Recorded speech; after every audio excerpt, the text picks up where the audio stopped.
The horrifying end to Arvydas Sabonis' career is one of basketball's most tragic what-if stories. But what if I told you that despite being destroyed by politics and injuries, he still became one of the most revolutionary players the game has ever seen? The story of Sabonis is not just about loss, but about a basketball genius whose impact echoes through the NBA today.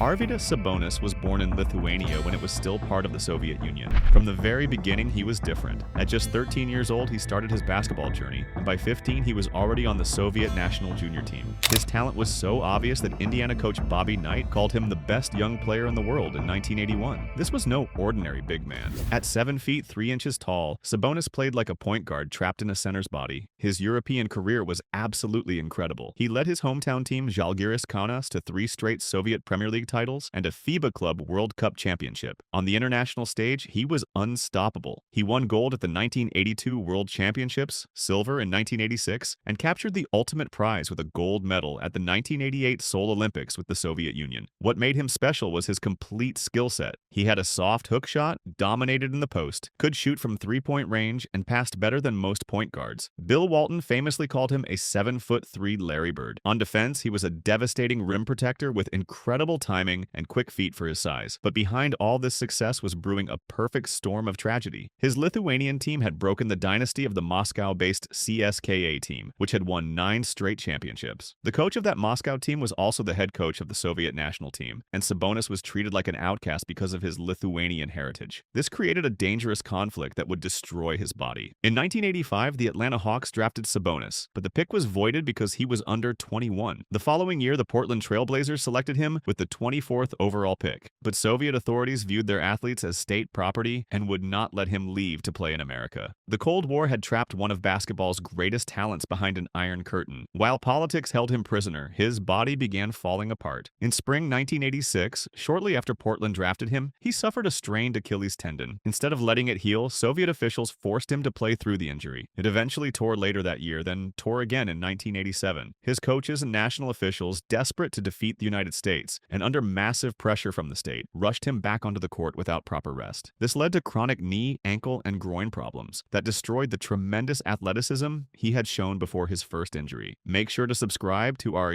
channel for more incredible sports stories like this one, and let me know in the comments which player you think had the most tragic career derailment in NBA history. By the time the Soviet Union fell and Sabonis was finally free to join the NBA in 1995, a Blazers team doctor looked at his x-rays and said he could qualify for a handicapped parking spot based on the damage alone. The political system that had kept him captive was the same one that systematically destroyed his body. His physical prime was already gone forever. When Sabonis finally arrived in Portland at age 30, he was a shell of his former self by his own admission. Yet even in this broken state, his basketball genius shone through immediately. In his rookie NBA season at 30 years old, he averaged 14.5 points and 8.1 rebounds in limited minutes and made the all-rookie first team. Over 7 seasons with the Blazers, he put up 12.0 points, 7.3 rebounds, and 2.1 assists per game. These numbers might not look impressive, but they tell only part of the story. Despite barely being able to move up and down the court, he was still a magician in the post who could make defenders look foolish with passes that whizzed by their ears. His basketball IQ and court vision allowed him to orchestrate the entire offense from anywhere on the floor. Even more incredible was how he matched up against the era's best centers while playing on one good leg. Against Shaquille O'Neal, who was in his absolute prime, a 35-year-old broken-down Sabonis played him even through 3/4 of one playoff game and had the game-high +10 rating. Against Hakeem Olajuwon, another all-time great, Sabonis averaged nearly a double-double and had a remarkable +31 in one game. The fact that a player whose body could have qualified for handicapped parking was able to challenge and sometimes outperform 2 of the greatest centers ever proves just how special his talent was. His limited NBA career served as undeniable proof that his European dominance was not exaggerated. This was a skill level so profound it could survive even the most crushing physical limitations. The most compelling question about Sabonis is what could have been. What if he had joined Portland in his prime a decade earlier? His former teammate Clyde Drexler was direct about it. He said with a healthy Sabonis, the Blazers would have won 4, 5, or 6 titles guaranteed. This was not just talk. A healthy Sabonis would have joined a Blazers team that was already a Western Conference powerhouse with Drexler, Terry Porter, and Buck Williams. His passing and court vision would have created an unstoppable inside-out offense. His defense would have anchored the paint better than any center they had during their finals appearances in the early 1990s. With Sabonis leading the way, Portland would have been a direct threat to the Chicago Bulls dynasty. Michael Jordan's perfect finals record might have looked very different. During his final season with Real Madrid in 1994-95, Sabonis averaged 22.9 points, 12.5 rebounds, and 2.4 assists. Had he put up similar numbers in the NBA while healthy, he would have been an MVP candidate and considered one of the all-time greats. But the what-if scenario goes beyond just statistics and championships. The 1990s NBA was dominated by traditional post-up centers like Shaq, Hakeem, and David Robinson. Sabonis, with his guard-like skills and passing ability, was a full decade ahead of his time. His presence would have forced the entire league to evolve faster, adapting to a big man who could run the offense from anywhere and shoot from the perimeter. Analysts believe he could have been a top 5 center of all time, joining an exclusive list of basketball unicorns. While his unfulfilled NBA potential is tragic, Sabonis's broken-down Portland years actually served a greater purpose. In the 1980s and early 1990s, the NBA was highly skeptical of international players. European players were often seen as soft and unathletic. By succeeding in the NBA even while hobbled by injuries, Sabonis shattered these stereotypes. He proved that a center's value could come from skills like passing,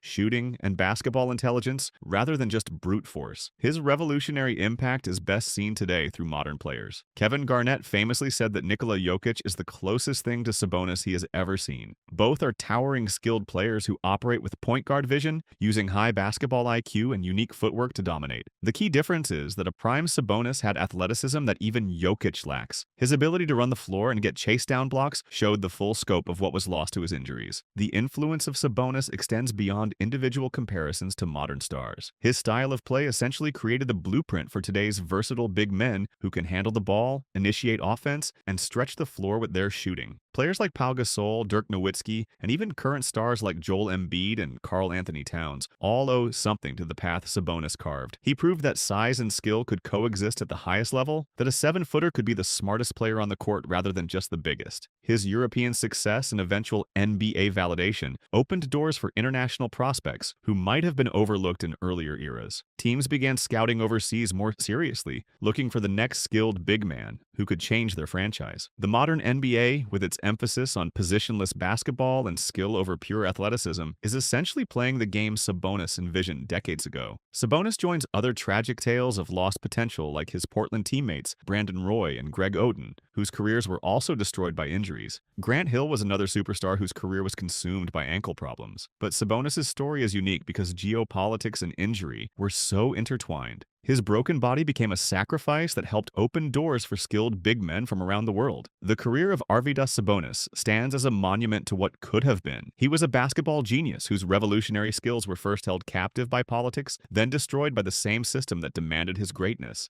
He became a Hall of Famer not just for what he accomplished, but as a symbol for fans who understood his brilliance from brief glimpses. His legacy reminds us that some careers are defined not by what was achieved, but by what was lost. By showing his transcendent abilities even in a severely damaged state against the greatest centers of his era, Sabonis gave us a window into a parallel universe where he would have been a game-changing force. His sacrifice validated the European talent pipeline and paved the way for a future where skilled big men like Jokic are the norm rather than the exception. Make sure to like this video, share it with fellow basketball fans, and subscribe for more incredible stories from sports history. Thanks for watching. Arvydas Sabonis' story remains one of the most compelling what-if questions in all of professional sports. His greatness lives not in statistics alone, but in the echoes of a prime that was denied to the world, a phantom that still haunts basketball lore today.